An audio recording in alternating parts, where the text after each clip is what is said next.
প্রিয়াঙ্কা চলে এসেছি আজকের একটা নতুন ভিডিও নিয়ে। আজকে তোমাদের রেসিপিতে দেখাবো ইলিশ মাছের মাথা দিয়ে কচু শাক রান্না। এর জন্য দেখো কিছুটা কচু শাক নিয়ে নিয়েছি, ভালো করে কেটে নিয়েছি, ছোটো ছোটো করে ভালো করে ধুয়ে রেখে দিয়েছি। আর মাছের মাথাটাও ভালো করে ধুয়ে নিয়ে রেখে দিয়েছি। এবার ওভেনে একটা পাত্র বসিয়ে দিয়েছি, এতে দিচ্ছি অল্প একটু জল।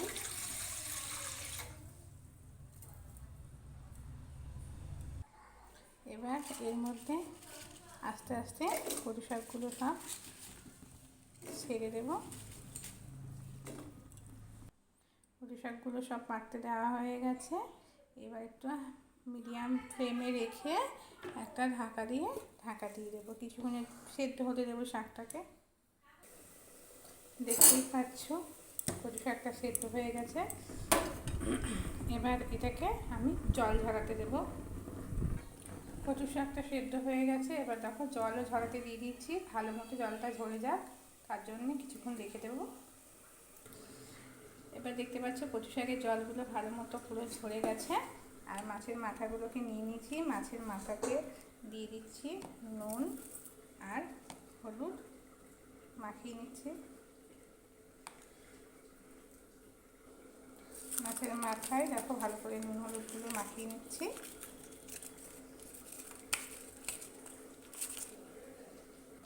মাছের মাথায় নুন হলুদ মাখানো হয়ে গেছে। এবার ওভেনে বসিয়ে দিয়েছি কড়াই, এতে দিয়ে দিচ্ছি তেলটা গরম হোক। তেল গরম হয়ে গেছে, এবার আস্তে আস্তে মাছের মাথাগুলো তেলের মধ্যে ছেড়ে দিচ্ছি।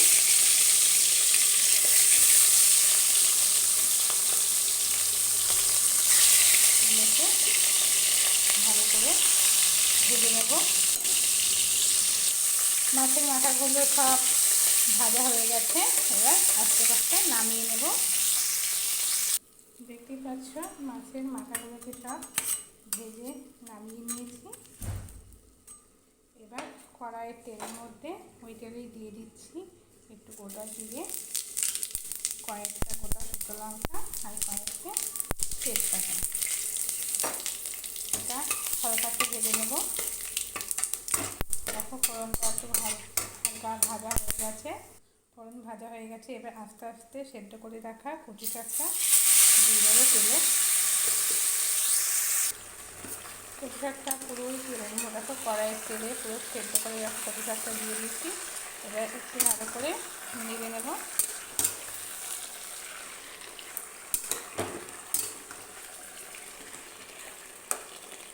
এবার এতে দিয়ে দেবো কেটে রাখা কয়েকটা গোটা কাঁচা লঙ্কা,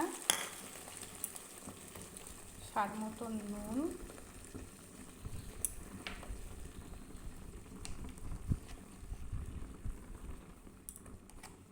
চামচ হলুদ গুঁড়ো আর দেবো স্বাদ মতো চিনি। এবার এটাকে ভালোভাবে মিশিয়ে নেব। দেখতেই পাচ্ছ সব মশলাগুলো কচু শাকের সাথে ভালো মতো মিশিয়ে নিয়েছি। আর ঝাল যে যেরকম খাবে সেরকম অনুযায়ী লঙ্কা দেবে। এবার একটু আমি এটা ঢাকা দিয়ে দেবো, কিছুক্ষণের জন্য হতে দেবো। দেখো কিছুক্ষণ পর আবার ফিরে আসলাম। দেখো শাকগুলো আরও ভালো মতো মদে গেছে। এবার এতে দিয়ে দেবো ভেজে রাখা মাথাগুলোকে, দিয়ে আবার ঢাকা দিয়ে দেবো। ফিরে আসবো 5 মিনিট পরে। ফিরে এলাম আবার 5 মিনিট পরে। দেখতেই পাচ্ছ এটা প্রায় হয়ে এসছে। মাছের মাথাগুলোকে আমি কিন্তু গোটাই রেখে দিয়েছি, কারণ ভেঙে দিতে অনেক সময় পুরো কাটা কাটা হয়ে যায়। কেউ চাইলে ভেঙেও দিতে পারো এরকমভাবে। আর মাঝে মাঝে কিন্তু এখন হয়ে এসছে তো মাঝে মাঝে একটু নেড়ে দিতে হবে, নাহলে নিচে ধরে যাবে। এরকমভাবে বারে নেড়ে দিয়ে হতে হবে। একটু পরপরই ভালো করে এরকমভাবে নেড়ে দিতে হবে, না নাড়লে হচ্ছে কিন্তু ধরে যাবে, পুড়ে পোড়া লেগে যেতে পারে। দেখতেই পাচ্ছ আমাদের ইলিশ মাছের মাথা দিয়ে কচু শাকটা পুরোপুরি রেডি হয়ে গেছে।